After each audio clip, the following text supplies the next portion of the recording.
Whitehall, 1952. The scene, Churchill lays on a couch being massaged with brandy by a general. Allenbrook, isn't it time we brought them home? Churchill, no, they're loonies. They'll vote Labour. We've had letters from Milligan's mother and father. Ah, it's more than he has. They want to thank you for keeping them out there and to announce a room to let with gas ring, kipper fork, 12 shillings per week. Ah, tell General de Gaulle we found him an embassy.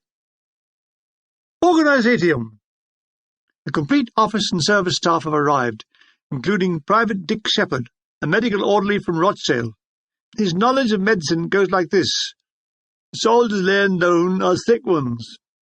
A clerk in the form of Private Bronx Wedden of the Berkshires, both misnomers.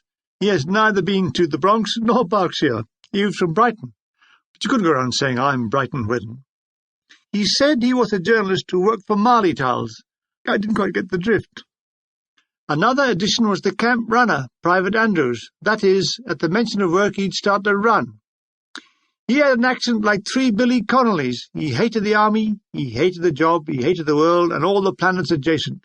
Look here, Spike. No fucker ever got anywhere being a fucking runner. How wrong he was. What about Jesse Owens, Sidney Wooderson? Who the fuck are they, man? He wasn't that thick. A heavy smoker, well on his way to lung cancer. He was forever on the ear roll for fags, and here's the cunning of the man. If you didn't give him one, he would stand beside you and howl like a wolf. Ow! In any well-ordered society, he would have been taken away, but in this camp he was considered normal. He could always be pinpointed. Suddenly, as from some distant tent, came the unearthly howling. Oh! Captain Peter asked, Fnut, what is that? I turned Private Andrews. Oh, he's Fnut. Very good at it, said Peters, who wasn't too bad at it himself. We now have a 1,500-weight truck and driver. He is Private Jim Brockenbrough. His father had been a POW in World War I, stayed in England and married a lass from Mousehole, the fruit of the Union now known as that square-headed bastard. He would defend his Teutonic ancestry with a Cornish accent. Look here, them Germans ain't bad fellers. It's them bloody Nazis that's the nasty buggers. Andrews would have none of it.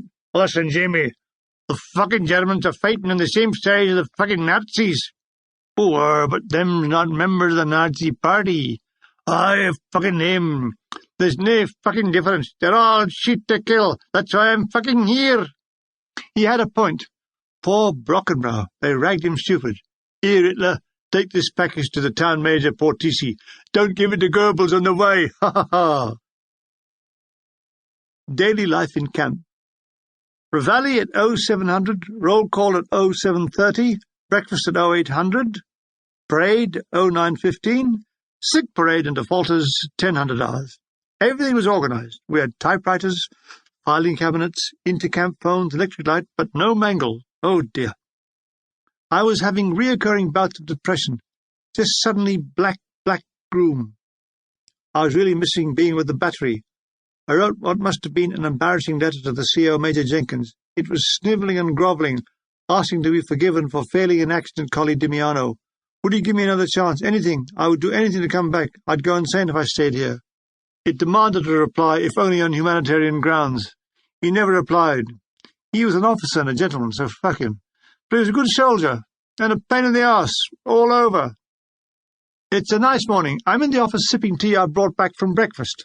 A new intake arrives, a big batch, over 100. Bronx and I are documenting them. Next, please, I say in my cheer-up-chum voice. And there was Lance Bombardier Reg Bennett from our North Africa concert party. He burst into tears. Don't cry, Reg, there's a drought on. An attempt to joke him out of it. He's from the 74th Mediums, the sister regiment. The Americans had bombed his position on that terrible day of the monastery disaster. We were bloody miles away. But bloody miles from the monastery. Why me? Do I look like a monastery? His friends had been killed and wounded, and it had done for him. Now, he disagrees with my version of our meeting. He says, I came to the camp when you weren't in the office, when I came through. I was in the camp 2 days, and I was going out of my mind with depression and boredom when one day I heard the sound of a trumpet coming from the tent, and I thought, Christ, it's Spike. I came over, threw back the tent flap, and there you were laying on the bed blowing your bugle. I remember putting my medicines down full of dinner to shake hands with you.